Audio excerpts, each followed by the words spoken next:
యేసుక్రీస్తు ప్రభువారి యొక్క పరిశుద్ధమైన నామములో మరొకసారి ఈ వీడియో ద్వారా నేను మిమ్మల్ని కలుసుకోవటానికి సంతోషిస్తూ ఉన్నాను. ఈ వీడియోని వీక్షిస్తున్న మీలో ప్రతి ఒక్కరికి కూడా యేసుక్రీస్తు ప్రభువారి యొక్క పరిశుద్ధమైన నామములో మీకు నేను శుభములను తెలియచేస్తూ ఉన్నాను. ఈ వీడియో ద్వారా దేవుని యొక్క రాకడ గురించి కొన్ని సంగతులను నేను మీతో పంచుకోవటానికి ఇష్టపడుతున్నాను. What is rapture? ప్రభు యొక్క రాకడ. సంఘము ఎత్తబడటం అంటే ఏంటి? యేసుక్రీస్తు ప్రభువారి యొక్క రాకడ అంటే ఏంటి? ఆ ముందు ఏం జరగబోతుంది, ఆ తర్వాత ఏం జరగబోతుంది, రాకడ గురించిన సంగతులు కొన్ని, ఆ కాలానికి ఆ సమయానికి దేవుని యొక్క రాకడలో మనము కూడా పాలివారమై ఉండటానికి మనం ఏం చేయాలి అనేటువంటి కొన్ని సంగతులను ఈ వీడియో ద్వారా నేను మీతో పంచుకోవటానికి ఇష్టపడుతున్నాను, ఆశిస్తున్నాను. కాబట్టి మీరు శ్రద్ధగా ఆసక్తి గలవారై జాగ్రత్తగా ఈ వీడియోని లాస్ట్ వరకు చూడాల్సిందిగా ప్రభు పేరట తెలియచేస్తున్నాను. అంత మాత్రమే కాక మీ ప్రియులైన వారికి కూడా వారును దేవుని యొక్క రాకడ కొరకు సిద్ధపాటు కలిగి ఉండునట్లుగా, వారును దేవుని యొక్క రాకడ కొరకు సిద్ధపడేలాగున మీరు వారికి ఈ వీడియోని షేర్ చేయాల్సిందిగా తెలియచేస్తూ ఉన్నాను. ఇదే మొదటిసారిగా ఈ ఛానల్ని చూస్తున్న వారు ఇంకా ఎవరైనాను సబ్స్క్రైబ్ చేసుకొనటువంటి వారు ఉంటే కనుక దయచేసి ఇటువంటి మరిన్ని అనేకమైన వీడియోలను, ఆధ్యాత్మిక విషయాలను, దేవుని యొక్క వాక్యపు సంగతులను తెలుసుకోవటానికి ఈ ఛానల్ని వెంటనే సబ్స్క్రైబ్ చేయాల్సిందిగా నేను ప్రభు పేరట తెలియచేస్తూ ఉన్నాను. ఈ దినాన్న ఈ వీడియోలో మనము ఆలోచన చేయబోతున్నటువంటి అనేక సంగతులలో 5 సంగతులు, వాటిలో మొదటిది రాకడ అంటే ఏంటి అనేటువంటి విషయాన్ని మనం మొదటిగా ఆలోచన చేయబోతూ ఉన్నాం. చాలామంది వాళ్ళ తాత ముత్తాతల దగ్గర నుండి, బహుతరాల నుండి మేము చర్చ్కి వెళ్తున్నాం అని చెప్పుకునేటువంటి విశ్వాసులు ఉంటారు. సుదీర్ఘకాలం అయింది మేము రక్షణ పొంది, 10 years, 20 years, 30 years అయింది మేము బ్యాప్టిజం తీసుకొని, సో అప్పటి నుంచి మేము క్రిస్టియన్స్గా ఉంటున్నాం, మేము చర్చ్కి వెళ్తున్నాం అని చెప్పేవాళ్ళు అనేకులు ఉంటారు. కానీ చాలా సంవత్సరాల నుంచి చర్చ్కి వెళ్తున్నా, మందిరానికి వెళ్తున్నా, దేవుని వాక్యాన్ని వింటున్నప్పటికీ కూడా, బాప్టిజం తీసుకొని చాలా సంవత్సరాలు అయిపోయినప్పటికీ కూడా దేవుని రాకడంటే ఏంటి, ప్రభు ఎవరి కొరకు వస్తున్నాడు, ఎవరు ఎత్తబడతారు, ఎవరు విడవబడతారు, ఆ కాలంలో ఏ సంగతులు జరుగుతాయి అనేటువంటి విషయాలు, what, when, where and how అనేటువంటి ఆ విషయాలు అనేకులకు తెలియనటువంటి అనుభవంలో వారు బ్రతుకుతూ ఉంటారు. అయితే రాకడంటే ఏంటి, సంఘము ఎత్తబడటం అనగా ఏంటి, ర్యాప్చర్ గురించి కొన్ని విషయాలను నేను మీకు జ్ఞాపకం చేయబోతా ఉన్నాను. బైబిల్ గ్రంథంలో మత్తయి సువార్త 24వ అధ్యాయం 3వ వచనంలో యేసుక్రీస్తు ప్రభువారితో పాటు ఒక దినాన్న ఆయన శిష్యులు కూడా కూర్చొని వారు ఆయనతో మాట్లాడుతుండగా ఆయన శిష్యులు కూడా యేసు ప్రభువారిని ఈ సంగతుల గురించి చెప్పమని అడిగారు. నీ రాకడ ఏంటి ప్రభువా, అది ఎప్పుడు సంభవిస్తుంది, ఆ రాకడకు సూచనలు ఏంటి, ఆ రాకడ ముందు ఏం జరుగుతాయి, ఆ రాకడ తర్వాత ఏం జరుగుతాయి, ఈ విషయాలు మాతో చెప్పని చెప్పి వారు ప్రభువుని అడిగినట్టుగా మత్తయి సువార్త 24వ అధ్యాయం 3వ వచనంలో మనం దేవుని వాక్యంలో గమనించగలుగుతా ఉన్నాం. ఆ కాలంలో జరిగే సూచనలు ఏంటి, అసలు రాకడంటే ఏంటి అనేటువంటి విషయాలను మనము గమనించినట్లయితే గనక తెస్సలోనియులకు రాసినటువంటి మొదటి పత్రిక 4వ అధ్యాయము 18వ వచనంలో రాయబడినటువంటి దేవుని యొక్క వాక్యమును మనము గమనిస్తే 16వ వచనం నుండి మనం దేవుని యొక్క వాక్యాన్ని గమనిస్తే గనక మధ్యాకాశంలోనికి ఇంగ్లీష్ బైబిల్లో మిడ్ ఎయిర్ అనేటువంటి పదం వాడబడ్డది. మధ్యాకాశంలోనికి ఆర్భాటముతోనూ ప్రధాన దూత శబ్దముతోనూ దేవుని బోరతోనూ మహిమ కలిగిన వాడై మన ప్రభు రాబోతున్నాడు అనేటువంటి మాటలను మనము గమనించగలుగుతూ ఉన్నాం. ఎవరి కోసం వస్తున్నాడు అని అంటే గనక ఆయన తన సంఘాన్ని కొనిపోవటానికి, తన సంఘమును స్వీకరించటానికి, రిసీవ్ చేసుకోవటానికి ఆయన వస్తూ ఉన్నాడు. ఇప్పటికే క్రీస్తునందు మృతులైన వాళ్ళు అనగా ప్రభువుని నమ్మి రక్షణ పొంది బ్యాప్టిజం తీసుకొని రక్షణ అనుభవం కలిగి ఉంటూ చనిపోయిన వాళ్ళు ఉన్నారు చూసారా, వారి సమాధులు తెరవబడతాయి. వారితో పాటు మనము కూడా మధ్యాకాశంలో ఇన్ ద మిడ్ ఎయిర్ మనము ప్రభువుని కలుసుకొనబోతూ ఉన్నాం. తన సంఘమును కొనిపోవటానికి రాబోయేటువంటి మహా శ్రమలో నుండి, ట్రిబులేషన్లో నుండి, లేదంటే గనుక దేవుని యొక్క వ్రాత్ ఉగ్రతలో నుండి తన సంఘమును ఆయన తీసుకొని పోవటానికి వచ్చేటువంటి ఆ సందర్భం ఏదైతే ఉందో దానిని రాకడగా యేసుప్రభు వారు సంబోధించారు, ప్రస్తావించారు. అదేవిధంగా అపోస్తులైనటువంటి పౌలు కూడా ప్రస్తావిస్తూ ఉన్నాడు. ఆర్భాటము అనేటువంటి మాటను మనము గమనించినట్లయితే గనక దేవుని యొక్క రాకడ అనేది సైలెంట్గా, సీక్రెట్గా జరిగేది కాదు. అది సడన్గా జరిగినప్పటికీ కూడా అకస్మాత్తుగా కనురెప్పపాటులో జరుగుతుందని దేవుని వాక్యంలో ఉన్న, అది దొంగ వచ్చే గడియ వంటిదని దేవుని వాక్యంలో ఉన్న, ఒకవైపున ప్రారంభమైనటువంటి మెరుపు పిడుగు ఎంత వేగంగా మరొక వైపుకు విస్తరిస్తుందో అంత వేగముగా జరిగేదైనప్పటికీ కూడా rapture is not a silent incident that will happen. రాకడ అనేది, ప్రభు యొక్క రాకడ, సంఘం ఎత్తబడుట అనేది సైలెంట్గా, నిశ్శబ్దంగా, రహస్యంగా జరిగేది కాదు. ఆర్భాటముతో ప్రభు వస్తాడు అనగా అది ఒక సూచన. ఆయన చెప్పిన మాట నెరవేరుతుంది అనటానికి ఆ ఆర్భాటం, ఆ ధ్వని ఒక సూచనగా ఉంది. అదేవిధంగా ప్రధాన దూత శబ్దము, ఆయన దూత సమూహములలో ప్రాముఖ్యమైనటువంటి ప్రధానమైన దూతలతో పాటు ఆయన రాబోతున్నాడు. దేవుని యొక్క బోర అనగా ఆయన ప్రజలైన వారందరూ కూడా సమకూర్చబడతారు అనటానికి నిదర్శనముగా ఆ బూరధ్వనితో ప్రభు రాబోతూ ఉన్నాడు. సో ఎప్పుడైతే ఈ అనుభవం కలుగుతుందో మృతులైన వాళ్ళు సజీవులుగా లేపబడతారు, అక్షయతను ధరించుకుంటారు, క్షయతను విడిచిపెడతారు. పౌలు సంఘానికి చెప్పినటువంటి మాటలు. వారితో పాటు సజీవులమై ఉన్న మనము కూడా ఆయనను కలుసుకోవటానికి ఇన్ అ స్నాచ్, అంటే ఒక్కసారిగా ఇలా లాక్కుంటే, చేతిలోంచి ఏదైనా లాక్కుంటే ఎలా ఉంటుందో అలా భూమి మీద నుండి ఒక్క క్షణంలో, కనురెప్పపాటులో ఆయన ప్రజలైన వారిని ఆయన తీసుకొని పోతాడనమాట. అది ర్యాప్చర్, రాకడ, సంఘము ఎత్తబడుట అనేటువంటి అనుభవం. సో సెకండ్ విషయంలోనికి వెళ్తే గనక మనము రెండవ విషయంలో ఈ రాకడ అనేది సంభవించడానికి ముందుగా ఏం జరుగుతుంది, రెండు విషయాలు నేను మీ ముందుకు తీసుకొని రాబోతూ ఉన్నాను. ర్యాప్చర్కి ముందు, సంఘం ఎత్తబడటానికి, దేవుని ప్రజలు కొనిపోబడటానికంటే ముందు ఈ భూమి మీద కొన్ని పరిస్థితులు సంభవించబోతున్నాయి. అలాగే క్రైస్తవుల జీవితాల్లో కూడా కొన్ని సందర్భాలు, సంఘటనలు జరగబోతూ ఉన్నాయి. రాకడకు ముందు జరిగేటువంటి ఈ విషయాలను నేను మీకు జ్ఞాపకం చేయటానికి ఇష్టపడుతున్నాను. ఈ విషయాలను మీరు గమనిస్తే గనక ఇది రాకడ, ప్రభు వచ్చు సమయం ఆసన్నమైందని, ఆయన ప్రియులు ఆయన యొద్దకు కొనుపోబడే కాలం ఆసన్నమైందనేటువంటి విషయాన్ని మనము గ్రహించటానికి, ఆ టైంని గుర్తెరగటానికి వీలుగా ఉంటుంది. కాబట్టి ఈ విషయాలను నేను మీకు జ్ఞాపకం చేస్తూ ఉన్నాను. బైబిల్ గ్రంథంలో నుండి మత్తయి సువార్త 24వ అధ్యాయము 4 నుండి 8 వచనాలు.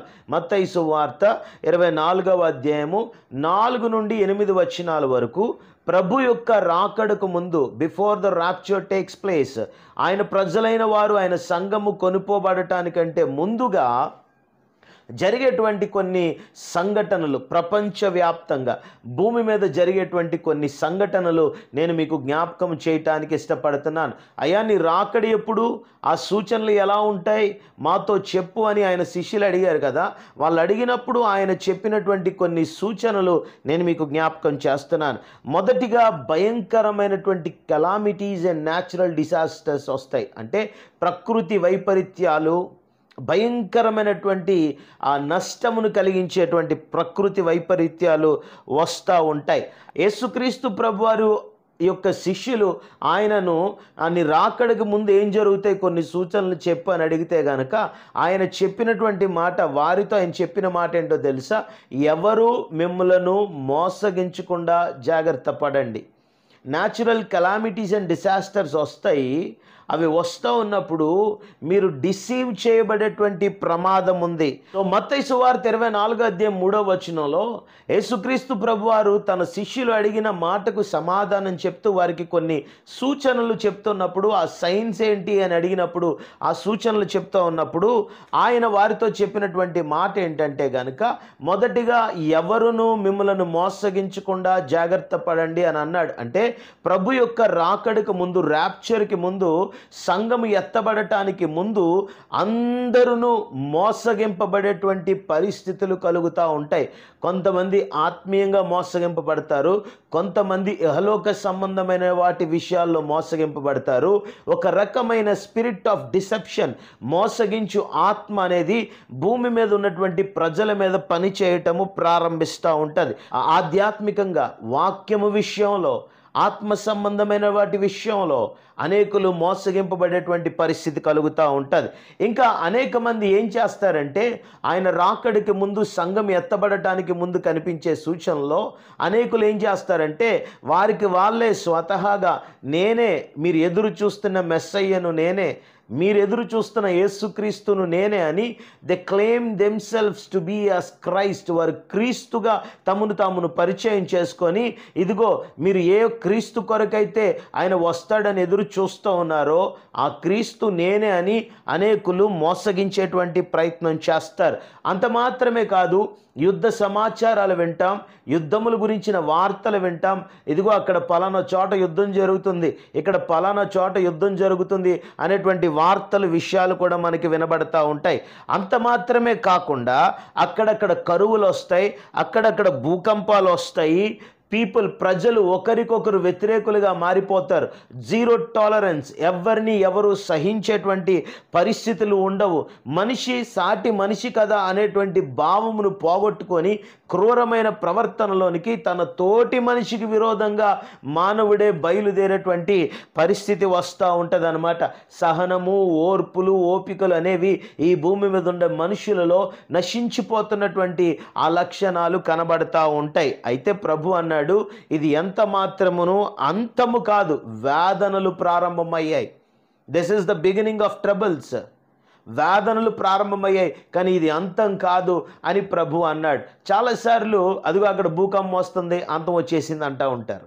ఇక్కడ కరువు వచ్చింది, అంతం వచ్చేసింది అంటారు. యేసు ప్రభు అంటున్నటువంటి మాట, కరువులు భూకంపాలు వచ్చేస్తే అంతం వచ్చేసింది అని ఆయన అనటం లేదు. ఇవి సూచన. ర్యాప్చర్కి ముందు, సంఘం ఎత్తబడటానికి ముందు, ప్రభు యొక్క రాకడకు ముందు జరిగేటువంటి కొన్ని సూచనలు. ఒకటి, అందరూ మోసగింపబడుతూ ఉంటారు, ఆత్మీయంగాను, స్పిరిచువల్గాను, సెక్యులర్గాను. రెండవది, చాలామంది మీరు ఎదురు చూస్తున్న మెస్సయ్య నేనే యేసు ప్రభుని అని పరిచయం చేసుకుంటూ ఉంటారు. ఆ మాట చేత మోసగించే వాళ్ళు వస్తారు. యుద్ధ సమాచారాలు, యుద్ధం గురించిన వార్తలు, అక్కడ యుద్ధం, ఇక్కడ యుద్ధం అనే మాటలు వినబడతా ఉంటాయి. భూకంపాలు, కరువులు, మనుషులు సాటి మనుషులను సహించక, ఓర్వలేక, ఐక్యత లేనటువంటి పరిస్థితి, ఒక జనము మరొక జనమునకు విరోధంగా లేవటము, ఇవన్నీ కూడా చూస్తూ ఉంటాం. ఇవి హోల్ వరల్డ్ వైడ్, భూమి మీద అంతటా కూడా కనిపించేటువంటి లక్షణాలుగా ఇవి ఉన్నాయి. అయితే ఇది ఎండ్ కాదు, ఇది వేదనలకు మాత్రము ప్రారంభం అంతే. వేదనలకు మాత్రము ఇది కేవలం ప్రారంభం అంతే. అయితే థర్డ్ పాయింట్కి వెళ్తూ ఉంటే కనుక, భూమి మీద అంతటా ఇది జరుగుతూ ఉంటే, క్రిస్టియన్స్ విషయంలో బిఫోర్ ద ర్యాప్చర్, సంఘము ఎత్తబడటానికి, పరిశుద్ధులు కొనుపోబడటానికి కావచ్చు, మీరు ఏ విధంగా పదాలు వాడినప్పటికీ కూడా, ప్రభు యొక్క రాకడికి ముందే కావచ్చు, క్రైస్తవులకి ఏం జరగబోతుంది, ఏం జరుగుతుంది అనేటువంటి విషయం కూడా మనం ఆలోచన చేయాల్సినటువంటి వారమై ఉన్నాం. మత్తయి సువార్త 24వ అధ్యాయము 9 నుండి 13 వచనాల వరకు యేసుక్రీస్తు ప్రభు వారు పలికినటువంటి మాటల్లో ఉన్న విషయాలనే నేను మీకు జ్ఞాపకం చేస్తూ ఉన్నాను. మొదటి మాట అక్కడ 9వ వచనంలో యేసు ప్రభు వారు శిష్యులు అడిగిన సూచనలకు చెప్తూ, క్రైస్తవుల గురించి, ప్రభువును నమ్మిన బిడ్డలకు ఎలాంటి పరిస్థితులు వస్తాయి రాకడకు ముందు, ఇవి కేవలం వేదనలు మాత్రమే, వేదన ప్రారంభమైంది అంతే, ఇది అంతం కాదని ప్రభు అన్నాడు కదా. సో ఆ వేదనలు ప్రారంభమైనప్పుడు దేవుని ప్రజలైన వారికి ఆ ర్యాప్చర్ టైం వచ్చింది అనటానికి సిగ్నల్గా, సూచనగా ఎలాంటి పరిస్థితులు వస్తాయి అని అంటే గనక, మనలను, క్రైస్తవులను, ప్రభువుని నమ్మిన బిడ్డలను ఇతరులు శ్రమలు పాలు చేస్తారు, కొందరిని చంపుతారు. మనము నిర్హేతకముగా ప్రభువుని నమ్మినందుకు నిర్హేతకముగా ద్వేషింపబడతాము, ఒకడినొకడు అప్పగించుకుంటారు అని ఇటువంటి మాటలు యేసుక్రీస్తు ప్రభువారు ప్రస్తావించారు, చెప్పారు వాళ్ళకి. జాగ్రత్తగా ఈ విషయము గమనించండి. భూమి మీద 195 కంట్రీస్ ఉన్నాయి, 195 కంట్రీస్. అందులోని 50 కంట్రీస్లో క్రిస్టియానిటీ ఈజ్ ఇల్లీగల్. ఆ వర్డ్ చాలా స్పష్టంగా వాడారు, క్రిస్టియానిటీ ఈజ్ ఇల్లీగల్. అంటే చట్టవిరుద్ధం. క్రైస్తవ్యాన్ని ఆచరించటం, క్రైస్తవులుగా ఉండటం, క్రైస్తవ భక్తి మార్గాలను కోరుకోవటం అనేది ఇల్లీగల్ అనమాట 50 కంట్రీస్లో. అవుట్ ఆఫ్ 195 కంట్రీస్లో 50 కంట్రీస్లో క్రిస్టియానిటీ ఈజ్ ఇల్లీగల్. ఇంకో విషయం చెప్పన, 195 దేశాల్లో కంట్రీస్లో 150 క్రిస్టియన్ కంట్రీస్ ఉన్నాయి. 195లో ఇంచుమించుగా 150 క్రైస్తవ కంట్రీలు ఉన్నాయి. ఒక 50 నుంచి 60% వరకు ముస్లిం కంట్రీస్ ఉన్నాయి. సో ఇండియా అండ్ నేపాల్, భారతదేశం, నేపాల్ దేశం, ఈ రెండు కూడా హిందూ కంట్రీస్గా పరిగణించబడతా ఉన్నాయి. సో ఈ క్యాల్కులేషన్ చూస్తే 195 కంట్రీస్లో 150 కంట్రీస్ వరకు క్రిస్టియన్ కంట్రీస్గా ఉన్నప్పుడు క్రైస్తవులు హింసింపబడతారా? ఇప్పుడు మెజారిటీగా కనబడుతుంది కదా క్రిస్టియానిటీ. 195 కంట్రీస్లో 150 కంట్రీస్ క్రిస్టియానిటీని యాక్సెప్ట్ చేసేవిగా ఉన్నప్పుడు, క్రిస్టియన్ కంట్రీస్గానే ఉన్నప్పుడు డైరెక్ట్గా మెజారిటీ క్రిస్టియానిటీగా కనబడుతుంది కదా. ఒక 50-60 కంట్రీస్ ఇస్లామిక్ కంట్రీస్లో ఉన్నాయి, ఒక 2 కంట్రీస్ హిందూ కంట్రీస్ లాగా మెజారిటీగా కనబడుతూ ఉన్నాయి. సో ఎక్కువ ఏది ఉందంటే 150 దేశాలు క్రైస్తవ దేశాలు ఉన్నాయంటే 195లో క్రైస్తవ్యమే ఎక్కువగా కనబడుతుంది. కానీ విచారకరమైన విషయం ఏంటో తెలుసా, అంత ఎక్కువగా క్రిస్టియన్ కంట్రీస్ ఉన్నా, క్రైస్తవులు అంత ఎక్కువగా ఉన్నా, క్రైస్తవులే వేదనలకు గురవుతారట, క్రైస్తవులే వారు చంపబడతారట, క్రైస్తవులే ద్వేషింపబడి క్రైస్తవులే శ్రమల పాలవుతారట. సాధారణంగా ఏదైనా తక్కువగా ఉంటే అది అణిచివేతకు గురవుతుంది. కానీ ఇక్కడ ప్రభు చెప్తున్న మాటల్లో ఆయన రాకడకు ముందు క్రైస్తవులే అణిచివేయబడతారు. 150 దేశాల మందిగా ఉన్నప్పటికీ కూడా వాళ్ళు అణిచివేయబడతారు. కొన్ని విషయాలు ఇంకా నేను మీ ముందుకు తీసుకొని వస్తాను. శ్రమల పాలు చేస్తారనే పదం ప్రభు వాడాడు కదా. శ్రమల పాలు చేయటం ఏంటి అంటే physical violence, assault and murder. హత్య చేస్తారు, ఫిజికల్గా శరీర సంబంధంగా బాధిస్తారు, టార్చర్ చిత్రవద చేస్తారు, అసల్ట్ అవమానిస్తారు. జాగ్రత్తగా ఈ విషయాన్ని మనం గమనించండి. ఉద్యోగం చేసే చోట కానీ, చదువుకునే చోట కానీ, వైద్య సేవలు అందించబడే విషయంలో కానీ, నిత్యావసర సరుకులు ఆ కొనుక్కునే విషయంలో, అమ్మే విషయంలో కానీ, ఈ రాకడ సూచనలో శ్రమల పాలు చేస్తారని ప్రభు చెప్పిన మాటల్లో విద్య, వైద్యము, ఉద్యోగము, ఆరోగ్యము, అవసరతల విషయంలో వివక్షను చూపించటము ప్రారంభిస్తారు. వివక్ష అన్నమాట. అంటే మేబీ ప్రాపర్ ఎడ్యుకేషన్ దొరకకపోవచ్చు, ప్రాపర్ మెడికల్ ఫెసిలిటీస్ దొరకకపోవచ్చు. వివక్ష, శ్రమల పాలు చేయాలి కదా. ఇకపోతే ఉద్యోగంలో చేసే చోట, పని చేసే చోట వివక్ష, చులకన చేయబట్టం కావచ్చు. ఇవన్నీ మొదటిగా వస్తే, రెండవదిగా శ్రమల పాలు చేసినప్పుడు ఏం జరుగుతుందంటే కనుక లీగల్ అండ్ సోషల్ రెస్ట్రిక్షన్స్ ప్రారంభమైపోతాయి. అంటే చర్చెస్ కొత్తగా సంఘాలు స్థాపించకూడదు, బిల్డింగ్స్ కట్టకూడదు, పబ్లిక్ గ్యాదరింగ్ చేయకూడదు, బ్యాప్టిజం సర్వీస్ కండక్ట్ చేయకూడదు అని చెప్పి ఇంకా రకరకాలైనటువంటి ఒత్తిళ్లను తీసుకొస్తూ సోషల్ రైట్స్ కూడా, సామాజిక హక్కులు ఏవైతే ఉన్నాయో వాటిని కూడా హరించేసేటువంటి ప్రయత్నం చేస్తారు. ఒకటి విద్య, వైద్యం, ఉద్యోగం, ఆరోగ్యం, నిత్యావసర సరుకుల విషయంలో వివక్ష అయితే, ఇది సోషల్గా, లీగల్గా రిస్ట్రిక్ట్ చేస్తారు. ఒక చర్చ్ బిల్డింగ్ కట్టడానికి వీలు లేదు, సంఘ ఆరాధన చేయటానికి, గ్యాదరింగ్గా కూడుకోవటానికి వీలు లేదు. ఇది పర్టికులర్గా ఒక దేశంలో వస్తుందని నేను చెప్పటం లేదు, ఆల్ ఓవర్ ద వరల్డ్. ప్రభు పేరట విశ్వాసం ఉంచిన ప్రతి ఒక్కరికి ఎదురయ్యే పరిస్థితి భూమి మీద అంతటా కూడా నేను చెప్తున్నాను.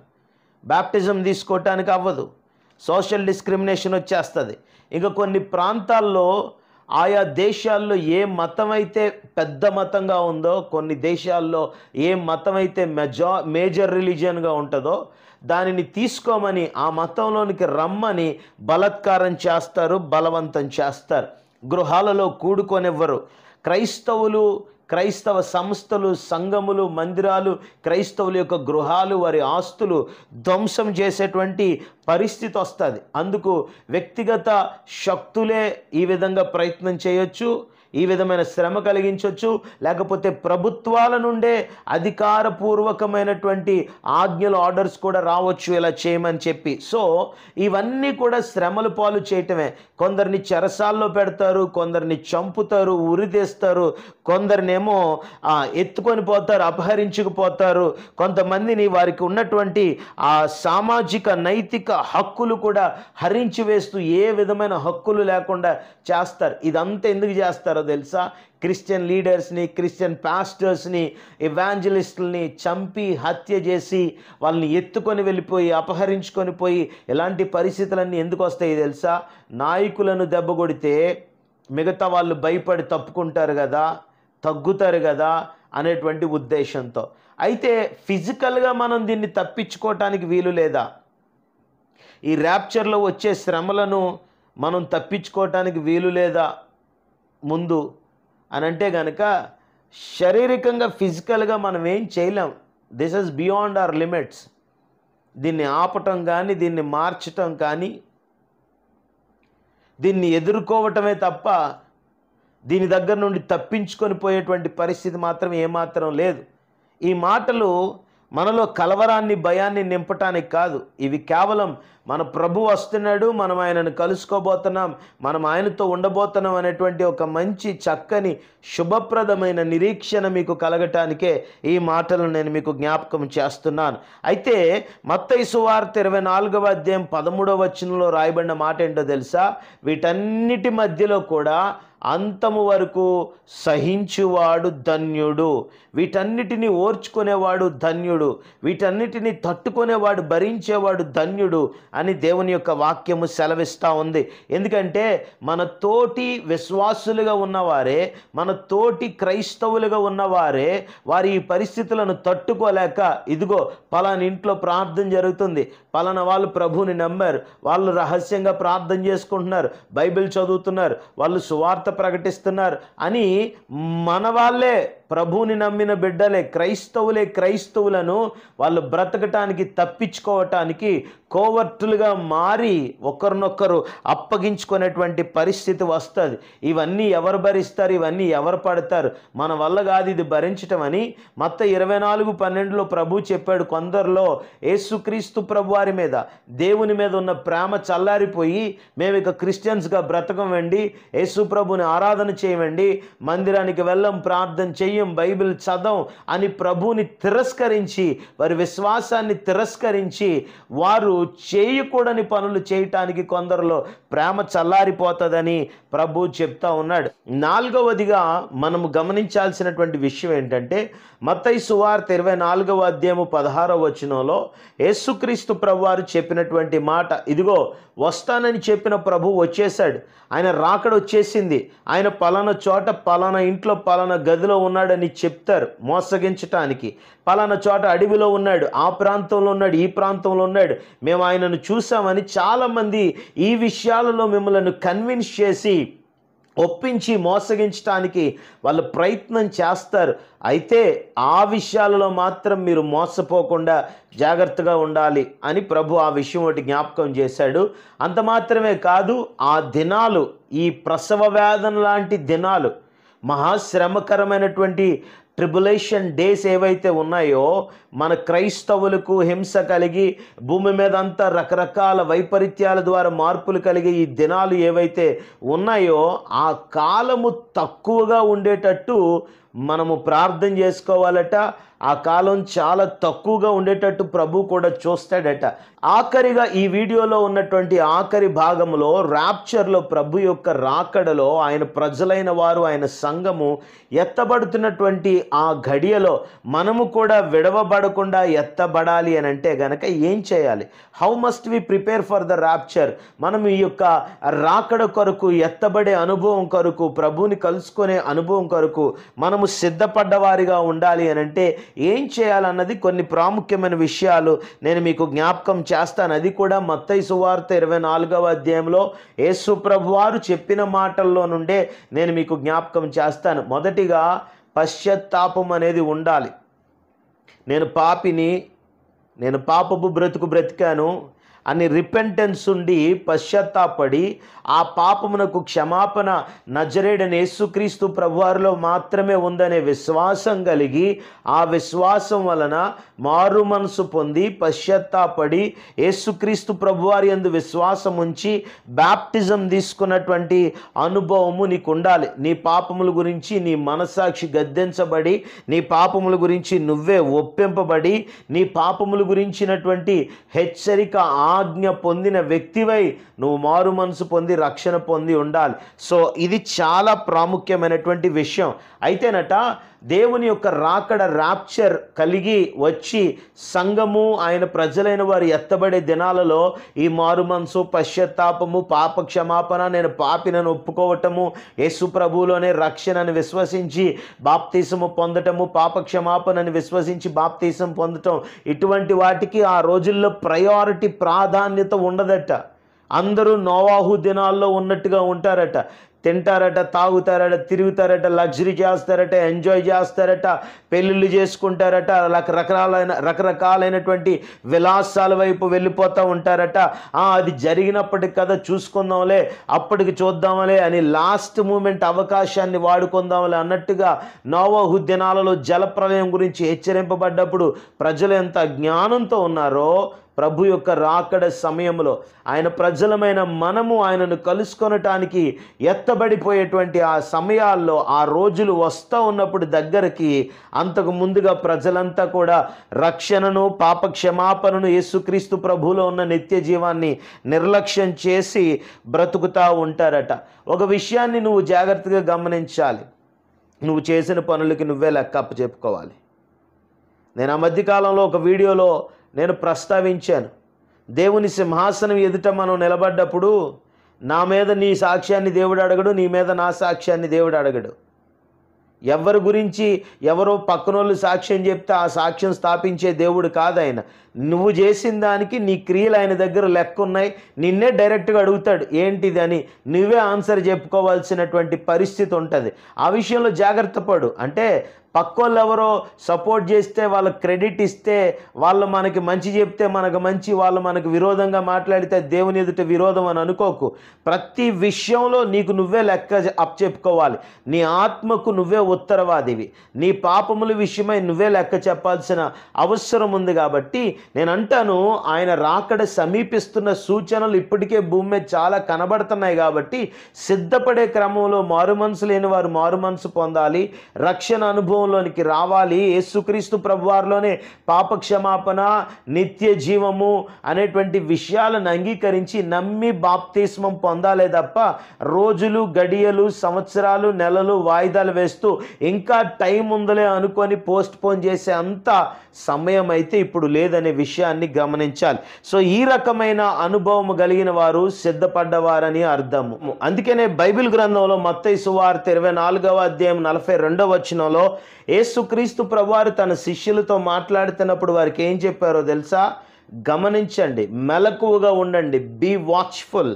వీటన్నిటినీ నెరవేరటము, ఇవన్నీ జరగటము మీరు గమనించండి. ఇవి జరుగుతూ ఉంటే ఆ గడియలు ఆసన్నమైపోయని అర్థం. కాబట్టి మీరు ఆ గడియ కొరకు సిద్ధపాటు గలవారై ఉండాలి.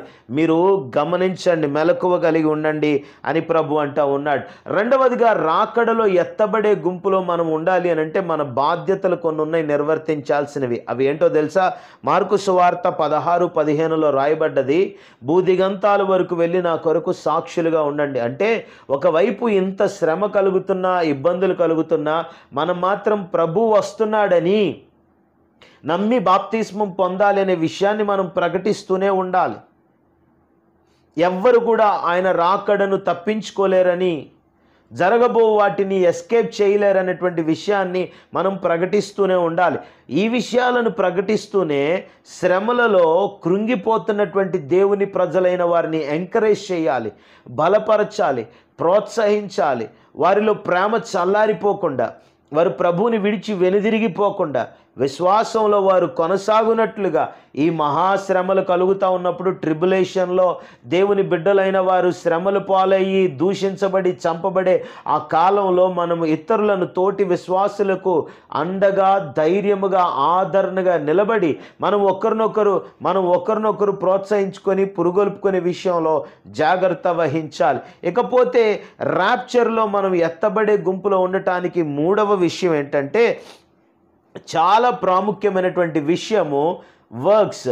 నీ క్రియలు అనేవి చాలా ప్రాముఖ్యమైనవి. ఫస్ట్ పాయింట్లో నువ్వు పాస్ అయ్యి, సెకండ్ పాయింట్లో పాస్ అయ్యి, థర్డ్ పాయింట్లో ఫెయిల్ అయిపోతే ఉపయోగం లేదు. ఇందులో దేనిలో కూడా నువ్వు ఫెయిల్ అవ్వకూడదు. నీ క్రియలు అనేవి చాలా ప్రాముఖ్యమైనవి. నీలో క్రైస్తవ జీవితానికి సంబంధించిన ఆత్మ సంబంధమైన విషయాల్లో, మరలా చెప్తున్నా, ఆత్మ సంబంధమైన విషయాల్లో, విశ్వాసం విషయంలో, రక్షణ విషయంలో, నీతి, యథార్థత, పరిశుద్ధత విషయంలో నీకు స్థిరత్వం ఉండాలి. చంచలత్వం అనేది ఉండకూడదు. ఈ పూట భక్తి చేస్తే రేపు చల్లారిపోయి, రేపు భక్తి చేస్తే ఎల్లుండి చల్లారిపోయి ఆ చంచలత్వం, కొంత క్రీస్తులో దేవునిలో కొంత లోకంలో అనే ఆ చంచలత్వం నీలో ఉండకూడదు. స్థిరత్వం ఉండాలి. లోక సంబంధమైన దురాశలకు గురైపోయేటువంటి స్థితి నీలో ఎంత మాత్రము ఉండకూడదు. ఈ విషయాలను నువ్వు జాగ్రత్తగా గమనించాల్సినటువంటి అవసరం ఉంది. తీతుకు రాసిన పత్రిక 2వ అధ్యాయము 12 నుండి 13 వచనాల వరకు ఈ విషయాలను చాలా వివరంగా దేవుని వాక్యంలో మనము గమనిస్తూ ఉన్నాం. లోక సంబంధమైన దురాశలు నశిస్తే ఎత్తబడే గుంపులో ఉంటావు. నీతి విషయంలో, ఆత్మీయత విషయంలో, ఆత్మ సంబంధమైన వాటి విషయంలో, భక్తి విశ్వాసము విషయంలో నీవు స్థిరత్వము కలిగి చంచలత్వము లేని వ్యక్తిగా ఉంటే గనక ఎత్తబడే గుంపులో ఉంటావు. అంత మాత్రమే కాదు, శుభప్రదమైన నిరీక్షణ గలవారమై ఉండాలి. ప్రభు వస్తున్నాడు, మనలను కొనిపోతాడు. నేను నిరంతరము నిత్యత్వములో నా ప్రభుతో పాటు నేను ఉండబోతున్నాననే ఆ శుభప్రదమైన నిరీక్షణ నీకు ఉండాలి. కానీ ఈ దినాలలో ఈ వీడియో చూస్తున్న మీలో చాలామందికి కూడా ఆ నిరీక్షణ కంటే భయమే ఎక్కువ ఉంది. ఏమైపోతామా, నా భార్య ఎలాగా, నా భర్త ఎలాగా, నా పిల్లలు ఎలాగా, మా అమ్మ నాన్న ఎలాగా, లేకపోతే మా ఆస్తిపాస్తులు ఎలాగా, మా ఇల్లు వాకిలు ఎలాగా అనే భయమే ఎక్కువవుతుంది తప్ప అనేకులలో ప్రభువుని నమ్మిన క్రైస్తవుల్లో ఈ సంగతుల విషయమైన శుభప్రదమైన నిరీక్షణ కనబడటం లేదు. శుభప్రదమైన నిరీక్షణ నువ్వు కలిగి ఉండాలి. అంత మాత్రమే కాదు, స్వస్థ బుద్ధి కలిగి, నీతి కలిగి, భక్తి చేస్తూ, భక్తిహీనతను విడిచిపెట్టి భక్తి చేస్తూ పరిశుద్ధంగా జీవించాలి. ఇవన్నీ కాపాడుకున్నప్పుడు ఎత్తబడే గుంపులో నీవు ఉంటావు. దేవునికి స్తోత్రం చెప్పుదామా. ఎందులో నువ్వు ఫెయిల్ అయినా కానీ విడవబడిపోతావని అర్థం. కాబట్టి వీటి విషయంలో ఏవైతే నువ్వు సరి చేసుకోవాలో అవన్నీ సరి చేసుకుంటూ, 4వదిగా వెయిట్ ఫర్ హిస్ కమింగ్, ఆయన ప్రత్యక్షత కొరకై ఎదురు చూస్తూ ఉండాలి. నాకు ఆ రాకడ దినాలలో కలిగేటువంటి శ్రమల్లో ఆహారం దొరుకుతుందో లేదో, మందులు దొరుకుతాయో లేదో, నీళ్ళు ఉంటాయో ఉండవో, వస్త్రాలు ఉంటాయో ఉండవో, మమ్మల్ని కొడతారేమో, చంపుతారేమో, హింసిస్తారేమో, మాకు బాధలు కలుగుతాయేమో, అప్పుడు ఎక్కడికి బారిపోవాలి, అప్పుడు ఏం చేయాలనే ఆలోచనల కంటే ఎక్కువ నా ప్రభు వచ్చేస్తున్నాడు, నేను ఆయనను కలుసుకోబోతున్నా, ఆ గడియ ఎప్పుడో, ఆ గడియ రేపైతే బాగున్ను, ఆ గడియ ఇప్పుడైతే బాగున్ను అని వెయిట్ చేస్తున్నటువంటి అనుభవము నీలో ఉండాలి. ఇవన్నీ ప్రాముఖ్యమైన అనుభవాలు. ఈ అనుభవాలు నీలో ఉంటే గనక ర్యాప్చర్లో, రాకడలో ప్రభువుని కలుసుకోవటానికి ఎత్తబడే గుంపులో నీవును ఉండగలుగుతావు. 4 W's నేను మాట్లాడాను. మొదటిది వాచ్ఫుల్, గమనించుకోండి, మెలకువ కలిగి ఉండండి. 2వదిగా విట్నెస్, అందరికీ చెప్పండి మన ప్రభు వస్తున్నాడని. బలహీనులైపోతున్న వారిని ఆ శ్రమల్లో బలపరచండి. 3వదిగా వర్క్స్, నువ్వు ఏ క్రియలు చేస్తూ ఉండాలో ఆ క్రియలు చేస్తూ ఉండు. యజమానుడు వచ్చే సమయానికి ఏ దాసుడు తనకు అప్పగింపబడిన వాటిని చేస్తాడో వాడు ధన్యుడు, వాడు నమ్మదగిన వాడని బైబిల్ గ్రంథంలో ఉంది. 4వదిగా wait, tarry and wait for his coming, ఆయన రాకడ కొరకు కనిపెడుతూ ప్రభు యొక్క ప్రత్యక్షత కొరకు నువ్వు ఎదురు చూస్తూ ఉండాలి. ఈ విషయాలన్నీ కూడా నీకు ఉపయోగకరంగానే ఉన్నాయని నేను ఆశిస్తూ ఉన్నాను, భావిస్తూ ఉన్నాను. నీకు ఒక మంచి నిరీక్షణ కలగటానికే ఈ విషయాలను నేను నీకు తెలియచేశాను. నువ్వు విన్న వాటిలో ఆ ధైర్యాన్ని విడిచిపెట్టి, భయాన్ని విడిచిపెట్టి, నీ హృదయం ఒక శుభప్రదమైన నిరీక్షణతో శృతి చేయబడినదై ధైర్యము కలిగి నీ క్రియలలో వేటినైతే విడిచిపెట్టాలో వాటిని విడిచిపెట్టు. నిన్ను నువ్వు పరీక్షించుకో. దేవునికి అనుకూలమైన వాటిని చేస్తూ, నిన్ను యోగ్యునిగా నిలబెట్టేటువంటి క్రియలు, పనులు చేస్తూ నువ్వు జాగ్రత్త పడాలి. నువ్వు ఇంకనూ రక్షణ పొంది ఉండకపోతే నేడే అనుకూల సమయము. ప్రభు నిన్ను దర్శిస్తూ ఉన్నాడు. ఆయన త్వరగా వస్తున్నాడు. నమ్మి బాప్తిస్మం పొందు. యేసుక్రీస్తు ప్రభువారిలోనే పాపక్షమాపణని, యేసుక్రీస్తు ప్రభువారిలోనే నిత్య జీవం ఉందని, ఆయన నీ కొరకు నీ పాపముల నుండి విమోచించి నిన్ను మోక్షానికి చేర్చడానికి నీ కొరకు కలువరి శిలువలో తన ప్రాణాన్ని పెట్టి తన రక్తాన్ని చిందించి మరణించి మూడవ దినాన్న తిరిగి లేచిన పునరుద్ధానుడై సజీవుడై రాబోతున్నాడనే సత్యాన్ని గ్రహించి నీ హృదయాన్ని నువ్వు ప్రభు కొరకు సమర్పించి నీ హృదయంలో దైవంగా, ప్రభువుగా ఆయనను నువ్వు అంగీకరించు.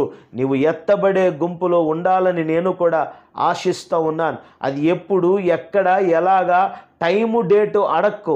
ఆ ముందు జరగబోయే సంగతులు, ఆ రాకడ సమయంలో జరిగే సంగతులు, అప్పటికి నువ్వు సిద్ధపడాలంటే నువ్వేం చేయాలి, నువ్వు ఏ స్థితిలో ఉండాలో అంత వివరంగా ఈ వీడియో ద్వారా నేను నీకు తెలియజేశాను. విడవబడకుండా నేనును నీవును ఎత్తబడి మధ్యాకాశంలో మన ప్రభువుని కలుసుకునే గుంపులో ఉండాలని మనస్ఫూర్తిగా ఆకాంక్షిస్తూ ఉన్నాను. ప్రభు కృప మీకు తోడై ఉండును గాక.